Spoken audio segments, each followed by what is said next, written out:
Hello everyone, welcome back. Today I want to do a video for you guys. I want to tell you guys why I fight, okay? So for those of you that have been following my channel for a while, you will notice from time to time I post videos where I am doing medieval fighting or Renaissance fighting. You may wonder, what do I do? Why do I do it? What do I get out of it? On the surface, the initial answer that I would throw out there, and lots of people will throw out there, that it's fun, all right? And it is lots of fun, but there's a reason above and beyond it why I do it, okay? And that is because I am driven to do it, okay? There's something in my soul that makes me want to fight, okay? And I have done other types of fighting over the years. I've done some boxing, I've dabbled in other martial arts. But this is the type of fighting that I feel really allows me to, like, really get it out over there, okay? So, now, as you guys know, like I'm a gun instructor. I spend lots of time on the gun range with modern day weapons. Why do the sword fighting when I got guns? Okay, well, the thing to understand is when we're training with guns, we're essentially doing target shooting. We're not really fighting. We try to set up scenarios as best as we can, where we are, where we kind of simulate different types of fighting situations. But realistically, when we're shooting at targets, right? When I take this rifle here and I'm shooting at targets out there, that is the same as taking a sword and having a practice pel over here, basically a punching bag for swords, and essentially just practicing my shots against something that's not hitting me back, okay? And there is a benefit to this, right? Especially when we first start training people, we teach them the proper techniques, okay? So with these types of swords, we're not just offense shots. All power starts from the lower body, right? So the shots the power is being generated down here. So it's basically hip, then basically the chest will follow through, and then the arm will extend. The arm is basically a guidance system for the power that's being generated in the lower body. So the point I'm trying to make here is when I'm doing target shooting with a gun like this, right, trying to hit the targets, that's the same as me standing in front of this thing and saying, I want to hit here, here, here, and then just practice different combinations, okay? So that's target shooting. It's not shooting at targets, is not fighting. Now, there are things that we can do with the rifles to start simulating a combat type of situation. And I've done videos where I'm on a tactical range where I try to put people in scenarios where they're not familiar with the terrain, not familiar with the targets. That starts leading into it. But again, all I'm doing there is introducing unknowns. The targets are still not shooting back at you, okay? So what can we do beyond that? I mean, we can do paintballing, we can do some laser tag, we can use simunition, and I've done lots of that stuff, but it just doesn't have the same feel. I don't feel, even though it's a lot of fun and there's a benefit to it, right? It's as close to combat with modern day weapons as you can get. I don't feel that same rush. I don't feel that anxiety. I don't feel that kill the other person. I don't feel like I'm driving to kill the other guy or the other guy's driving to try and kill me. So I don't get that satisfaction out of playing with modern day firearms. Again, obviously, I shoot guns every day, so I enjoy it. But there's still something that's missing that doesn't quite quench my thirst that I do get out of the sword fighting. Now, let's talk about the sword fighting that I do. The swords that you guys will see me using in a lot of the videos, they're basically there's rattan inside over here, right? You can see the wooden handle that extends through, and this sword is basically of the same weight and balance as this real sword over here, right? So this type of sword here, it has a pommel over here, right? So that the sword will balance right about there, which is exactly where this balances, right? Right about there. And that balance is what allows me to rotate the sword easy, right? And make those, those combination shots.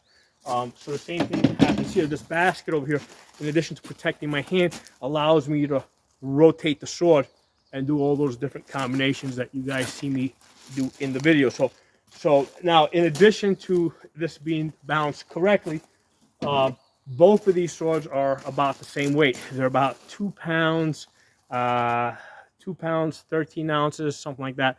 So both of these swords are about the same weight. Okay, so I get this. When I fight with this, right? And again, this weighs about 2.5 pounds. It feels like a real sword to me. And the way that we fight, we strike with full power and full speed. So what I'm going to do is I'm going to show you guys the armor that we use to protect ourselves from, okay? So if you look at my helmet here, okay, this thing weighs close to 8 pounds, okay? And the purpose of the weight is so that the steel, right, the stainless steel, absorbs the impact, right? And then you can see on this helmet over here, you can see the dents. And every so often I have to take this to an armorer to basically knock the dents out.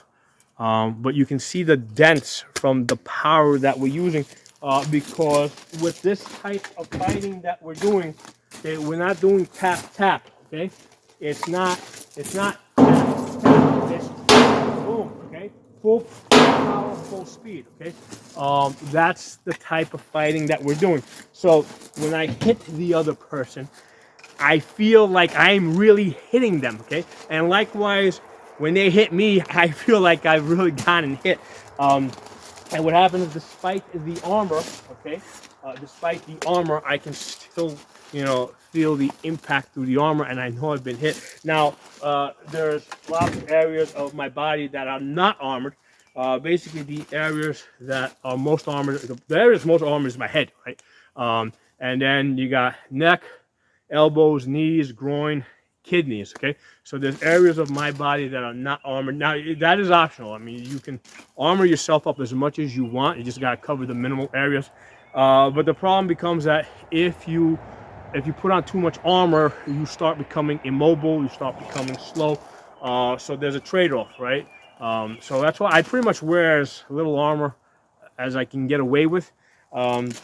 So I'll show you guys really quickly the armor. Now, before I get into the armor, I want you guys to understand that despite the armor that you see here, we're all calibrated for male armor. Okay, so this is male.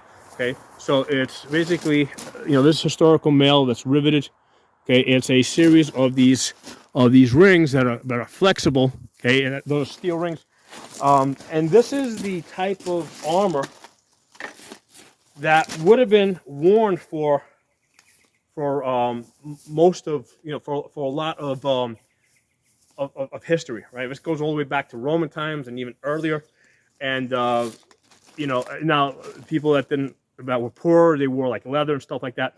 The plate armor that you see, right, where you see like hard plates like this, that was only around for about something like about 100 years, right? From like 1450 to 1550, okay? 1400s to, to 1400 to 1550. This type of armor was not around for a very long period of time, because what happened is, at the point where heavy armor like this was starting to be used, guns had already, been around for a couple of 100 years, right? I think the first cannon was fired around 1300. So by 1400, right, when you look at the medieval knights, right, in male armor, well, there were actually guns on the battlefield, right? And this type of armor, right, these plates, okay, are not going to stop muskets, okay? Even the early matchlocks, so this is not going to stop gunfire, okay? Even the early gunfires that existed. So what happened was, that's the reason why that type of armor was not around that for that long, because at the time that that armor was being used, guns were already on the battlefield. So for most of history, right, you know, from the Roman times, a little bit earlier than that, you know, up through the 1300s, this is the type of armor that we're using. So this is what we are calibrated for. So despite the fact that I'm using plates, it is assumed that I'm wearing this type of armor. So this type of armor, which, you know, as you can see, is very, very flexible. Okay, it is very good at protecting against cuts. Okay, so I've got here a sword, okay, that is sharp. Okay, right. So you can see how it will cut.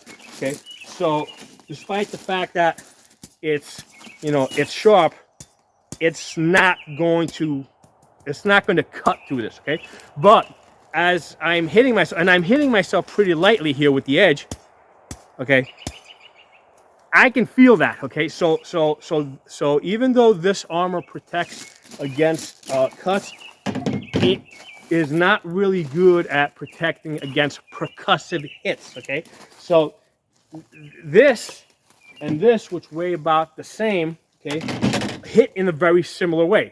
Okay, now what happens is, this is, because this is round, this does spread out the impact a little bit more. So because it spreads it out, you know, basically it comes short of breaking bones, right? Because with something like this, if I were to take a really hard hit, let's say over here on the shoulder, you know, or over here on the arm, it could break that bone, because this edge concentrates the force on that fine point. So even though it won't cut through the armor, it will concentrate the force enough to break bones. Okay, so obviously we don't want to break bones. So instead of using a steel blade that concentrates all the force on the edge, we use these round wooden swords, same weight, same balance, but because it's round, it spreads out the impact a little bit more. So when I get hit, yeah, it hurts, okay, but it's not going to break bones on the motor. Now, it has happened. People from time to time do break a bone, but it's usually because of armor failure. You know, the armor moved out of position. But normally, I've been fighting for 17 years. I've never broken a bone. I've only known maybe a handful of people that have broken bones, and it's usually fingers or something. Like if they're fighting with gauntlets. See, I use these baskets, which is really good for protecting my fingers. But sometimes people will use gauntlets, and the gauntlets might break. You know, so if there's an armor failure, you can get hurt. So you have to maintain your armor. So let's take a look at the armor, and you guys will get a sense. Take this off. You guys will start getting a sense of how hard we're hitting and why this is so fun and also interesting and challenging for me. Okay, so we sit here with the helmet. You can see how, you know, this thing is dented, even though this thing weighs about 8 pounds. Now you might say, hey, if you've got an 8-pound helmet here, and obviously the sword's not breaking through this, what good is the sword against? You know, what good is a sword strike against a helmet? Well, this is heavier than what a period one was, because here's the thing: this weighs 8 pounds. I can only wear this on my head for max about 2 hours before I start getting some neck pains and headaches. All right, so you know, medieval warriors had to live in their armor basically for weeks, walk in it for weeks, stand guard duty year round. So the helmets were not like 8 to 9 pounds. They were about 1.5 pounds, 2 pounds. They were really light. They were good at like skipping shots, right? But if you took a shot like straight into the helmet, right, into a 1.5 pound, 2.5, I mean, you will see stars. Okay, so it may not, you know, it may not crush your skull, but it will certainly give you a concussion. So here's the thing: I don't want concussion, so that's why we use these heavier helmets. This style of a helmet would have only been used, right, or this weight of a helmet, because normally this is a bassinet. Normally this would not have had a bar grill in the front. Okay, so this would have been an open face helmet, and it would have been of a lighter metal. But as far as a helmet that was of this weight, the only time you would have used a helmet of that weight was if you're on horseback doing a charge, okay, you would put it on for the purpose of that charge. And then when you were done charging, you would basically take it off. So the way these type of helmets work is, you know, they have like a male coif, okay, which had like a metal cap under it or on top of it, and then this would go on top of that, okay. So you would only wear like an 8-pound helmet for a charge, right? And then you would take, you know, the great helms that you see, or the, you know, and you would take it off if you were, because especially if it was a closed face grill where you had the little eyelets, you can't see, you have no peripheral vision, okay. You can't see below you. You can only see the very, you know, those helmets that you guys see in the on the movies where they have the little eyelets, okay. You have a very, very narrow vision. You cannot fight in that type of a helmet. That helmet with those narrow eye slits is designed to go to charge in one direction, you know, and that's it. You know, go in, charge, come back out. But if you're gonna, if you know, if you're gonna fight, you need visibility. That helmet would come off, and then you would fight with the male coif, you know, or something else where you had peripheral vision. Okay, so there's the helmet. Let me show you some other pieces of armor. This is the gorget. This goes around my neck. Okay, so, you know, this very important piece of information, armor, because if I get hit in the back of the head over here, where the neck is, that's pretty much the off switch. Okay, that will get you killed. Okay, so the back of the neck is very important. That's protected. Front of the neck, obviously, so I don't get choked. And you can see here how this metal has been split, you know, from being hit. This offers me a little bit of protection down here, because basically I'm pretty open down here, because that gives me that flexibility. I don't have a whole lot of chest armor. This piece here basically comes up to here, okay, and then there's this piece here. Where are you? So this piece over here will go like this, okay, and then this piece over here matches up over here, right? So they almost connect over here, but then I'm open over here, which gives me that flexibility to be able to move my arms and fight. Okay? Because if you don't have mobility, if you don't have flexibility, you can't fight very well. Okay, so that's what covers that. As far as the legs, okay, basically I have my legs attached over here on this belt. Go around like that, protects my knees. The insides over here are splinted. Right, you can see the plates over here. Okay, protects the knees. Okay, you can see here the how many the rivets are missing. That's from being hit. All right, so I'm always like replacing rivets. See how replacing rivets, and the straps are always breaking. So if you do this type of fighting, right, you basically become an armorer. Okay. Now some things I give out, like if the helmet needs some serious work, I'll give that out. But a lot of these other things over here, like these, you can see there's a new strap over here. I recently replaced that. I put the rivets in myself. So if you get into this type of fighting, you're gonna get into, you know, you're gonna learn how to armor, because, you know, that's the fastest way to get this stuff fixed, right? You can see the leg over here, how this is bent from being hit. Okay, so you know, we you know, one of the things that make it interesting for me, this is real fighting. We're fighting with full power, full speed. As far as my lower legs, I have the greaves that will go down over here like that. You can see how these, obviously this is bent over here, that's been hit.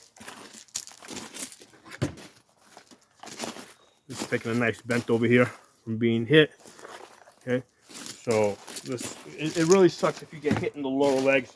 The thing with getting hit on the lower legs, your entire weight is on top of your low legs. Okay, so if you get hit, let's say in the arm or your head, the head give a little bit. The arm, if you get hit in the arm and the body will give. But if you, and as far as the upper legs, there's meat up here to absorb it. But if you get hit in the low legs, there's very meat down there to absorb the blow. And because your weight is over your legs, it doesn't give. So all the force basically transfers into the leg. So that's why if you look at like even like ancient Greek armor, ancient Roman armor, they were very big on wearing greaves and protecting the lower leg. Okay, so let me show you. Okay, and then there's my gambeson, which is ripped to shreds. That's not one of the things that you cannot see. in the videos is how this shit, how this armor falls apart. So this is basically just ripped to shreds from the armor. Now I actually have a new gambeson. I just haven't gotten around to hanging the armor on it, because what I gotta do is, you see these armoring points here where the armor attaches to? Well, the gambesons don't come like that because everybody tends to hang armor in different places. So I have to put these grommets in myself. So that's kind of, it's a bit of work. That's why I haven't gotten around to just to using the new gambeson that I got, because I have to basically put all these grommets in it and update it before I can start using it. So that's why I have it. It's there. I'm going to probably keep fighting with this old rag for as long as I can. But basically, when I put this on, it goes on like a jacket. And the great thing about this is the elbows and the van braces here that protect my forearm. It's attached to the gambeson. Because one of the issues that I had because there's different setups that you can have, because you can try attaching this stuff directly to your arm without the jacket, because this absorbs the impact a little bit when you get hit in places where you don't have armor, but it can also get hot. But the great thing about this is, because this is attached to my arm, it doesn't slide down, and especially with arms which are moving really fast. An issue that I had early on before I started using this type of a setup is, as I'm throwing my arms out there, the armor would start sliding down. So this works really good for me, because the armor is attached to the arms themselves, and regardless how fast I'm moving my arms, it doesn't slide down. So this is a really good setup that I like and works for me. Now what happens is, like on the days that I'm fighting that, sometimes it's like 95 degrees out, what I'll do is I'll take a gallon of water, I'll drink some, and then I'll take off my helmet and I'll just pour it on top of my head. And what happened is the water will just pour down and basically soak this. And when this thing gets soaked with water, that's how I get cooled, right? And it kind of keeps me cool for a little bit.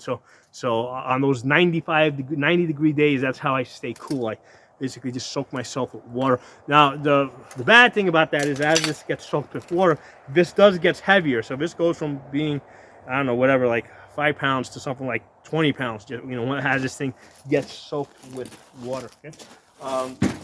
The other thing, let's show you my shield. Okay, so this is a shield I started using last summer. The great thing I like about this shield is I like the square design. Because basically I'm using this corner to block my head, okay? That corner to protect this body. Now, I like having the corners down here, because what that does is it allows me to really bring that corner down when I need to, and block the low leg, okay? So I like using this type of a shield. But let me show you an older shield that I was using. I had this one for many years, and the point I want to show you is, you can see how the metal actually cracked over here from being hit for so many years. And you notice it's this corner over here, because with these type of shields, I'm basically using that corner to do most of my blocking. This corner here is blocking my head over here. This corner over here is blocking my leg. Now, as I was saying before, with this type of shield, there's a limit as to how low I can get that corner. So I really have to squat down in order to really get that low leg protection, right? And of course, if somebody gets me to squat down that low, they're going to hit me up here, right? They're going to go low and come high, right? So basically, you fake low, high, low. So the way I would have to block that is I gotta bring the shield down, and also sword block my head in case they come up here. All right. So with this other shield that I'm now using, I like the blocking with that, because I'm able to use this corner up here the same way to block my head. Okay. Use this corner here to block my head. I can still sword block and use that corner back here in case anybody's throwing a wrap, right? Because basically there's two edges to the sword, right? There's a back edge. With the back edge, what we do is we throw it, right? So that will get around the back of the leg, around the back of the head. You see how I'm covering my arm over here? Okay. So with this corner down here, right, it allows me to, I can drop that corner, and I can keep this corner here a little bit higher, and that allows me to block my head, and I can, rotate this, So I really like playing with this style of a shield, this rectangular style. For most of the time I've been fighting, I was using these heaters, which is great. The great thing about this is it's lighter. Okay, this thing here weighs about. I think this. Hold on, I think this one weighs. This one weighs 10.5 pounds. So this one weighs 9.5 pounds. This one here, and believe me, that 1 pound makes a pretty big difference. The fact that this is 1 pound lighter. So the thing with this is I'm gonna block the low leg. I have to basically use range, a lot more range. So anyway, that's a whole other subject as far as blocking the low legs. I have done videos on how to block the low legs with these type of shields. So anyway, I wanted to give you guys some more insight into the type of fighting I do, and particularly why I fight. Okay, and the answer is because I am driven. Okay, if I don't fight, I don't feel like I'm living. Okay, I feel like I was born to fight. And although I play with guns every day and I train hard with these, I still don't feel like I'm doing combat, all out combat when I'm training with the guns. And that includes even if I'm like paintballing or doing laser tag or airsoft or simunitions. When I put on the armor and I'm hitting people at full power, full speed with this thing, I feel like I'm fighting. Okay, so that's how I feel about this. So and there's a number of different organizations out there that do this type of fighting. SCA, which stands for Society for Creative Enactment, is one. Empire Medieval Pursuits is another one. But there's others. There's Acker in the Northeast. There's Two Chucks. There's I forget. There's a couple of others out there.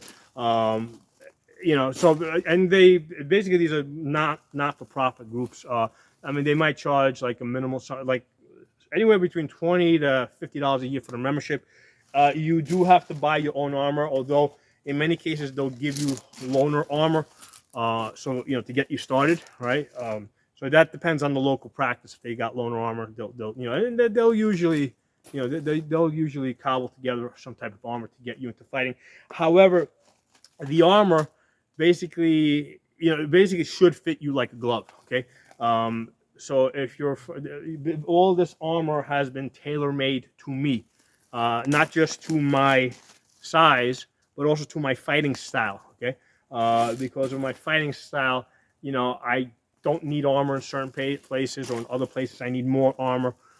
So the armor has been tailored to my body type, my body size, and also my fighting style. So the armor has to fit you like a glove, because if you're not, if the armor is not comfortable on your body, you're basically fighting the armor, right? You're not just fighting your opponent, you're also fighting your own armor. So the armor has to be very comfortable so that you can focus your attention on fighting your opponent. Okay, so I wanted to give you guys some information as far as some insight into the type of fighting that I do and why I do it and what I get out of it. And if it's something that you guys are interested, you can message me, let me know where you guys live, and I'll try and get you into in contact with different groups in your area, or try to give you a website, so that you can get into this if you're interested in doing something like this. Like I said, the thing I like the most about this medieval style of fighting is that I feel that I'm really fighting. Okay, now I have done boxing in the past, but I didn't feel like when you're boxing, I didn't feel like I was fighting to kill the other person. Okay, because here's the thing: even when you're sparring, in practice, you're pulling your punches, I just didn't feel that killer instinct coming through as much. With the armored combat, I feel that I can unleash my killer instinct because the other person's wearing armor. Okay, so I can hit them as hard as I can possibly hit them, and I don't have to worry about really hurting them. I might bruise them, but I'm not going to hurt them. Okay, and likewise, people can let loose on me because again, I'm armored. I have armor on, so they really cannot hurt me. But you get the sense that you're really fighting. You're going all out. You're drenched from head to foot in sweat. you know, and you're really giving it 100%. Okay, if you watch most of the fights that I do, most of them are anywhere from 4 minutes to 8 minutes. Believe me, those 8 minutes feel like you're fighting for like 20 minutes, right? And interestingly enough, the most fights I do, I think average that 5 to 8 minutes. And from what I understand, from what I read, the Romans, right, when they would fight in their legions, they would line up in rows, right, and they would basically fight for about 8 minutes, and then the row behind them would basically rotate up. So the Romans would fight with a rectangular style shield or something similar to like this. I mean, it was center grip, but it doesn't matter. So what would happen is they'd fight for about 8 minutes, right, and then what would happen is the row behind them, right, would basically open up the shield, and the front row would slip back, and then the second row would come up, and basically they would rotate through the ranks like that. So even though like the battle might be going on all day, right? If they were like whatever, like 10, 12 rows, thick, you only got up there like once every hour or so, right? Depending on how far back the rows went. So even if you're fighting all day, you didn't get to do a whole lot of fighting, so you were always pretty rested, right? Because as you move to the back, you get some water. If you're way in the back, you can even get something to eat. So anyway, I hope this video was useful, was interesting for you guys. Drop some comments below. Let me know what you guys think. But I want you to, more than anything, I want you guys to know why I fight. I fight because I'm driven to. And there's a lot of times you'll see people wearing armor, but they're not really fighting, because there's different organizations out there. Like there's other organizations that might wear armor, but they're using like foam swords or really light swords, or they're not hitting very hard. That's an important factor, right? Because if I'm in a game where all I have to do is just do that, that's all I'm going to do, right? If this is all it takes to win, to beat the other person, right, I'm going to do the minimum work required, right? But if I'm in a game, where I have to hit somebody hard, if that's a requirement that now I have to use proper body mechanics and use this like it's a real sword rather than it's a stick, so that's one of the things I look for in different groups that I fight with. Is I want the calibration, I want the fighting style to be such so that it is realistic. Okay? So talk to you all soon.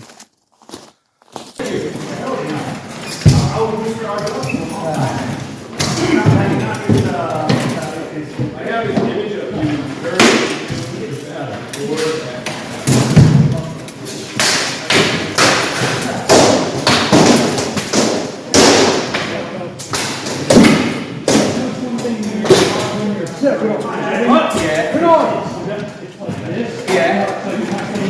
Thank you.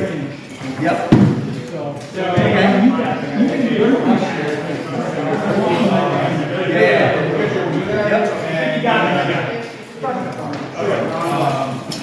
Yeah, that's the one I got to practice.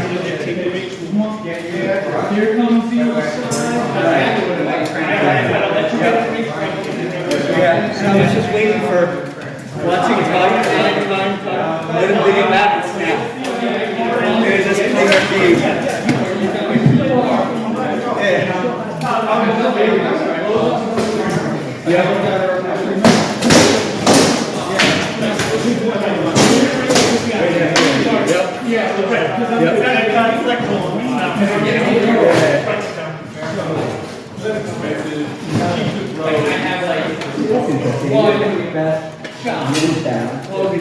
Okay.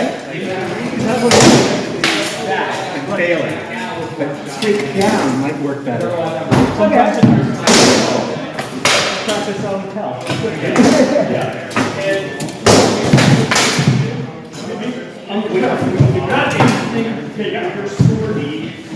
I think so. I didn't know who was going on the stage, which word. I didn't know who was coming on.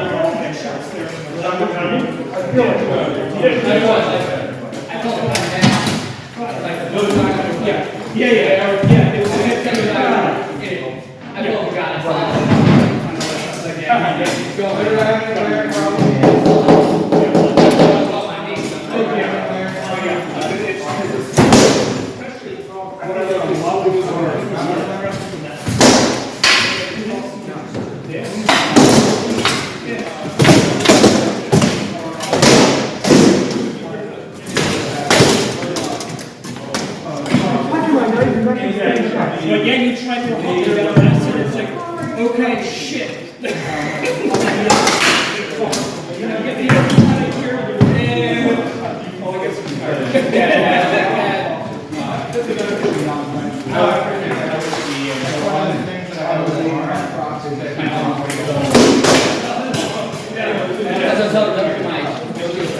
Basically what I'm doing is, right, I'm playing this game all day long.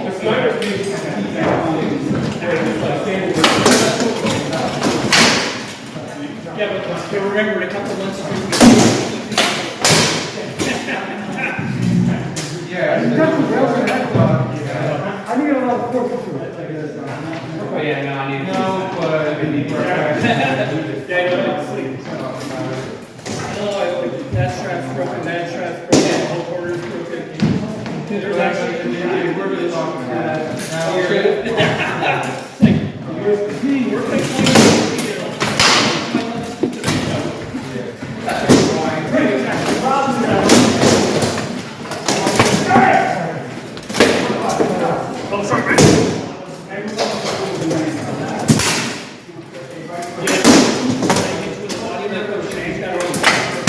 Yeah.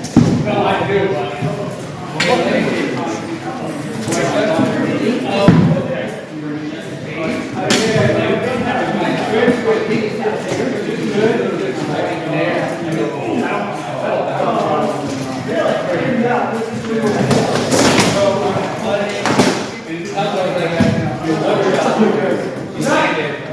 How do you stop doing this?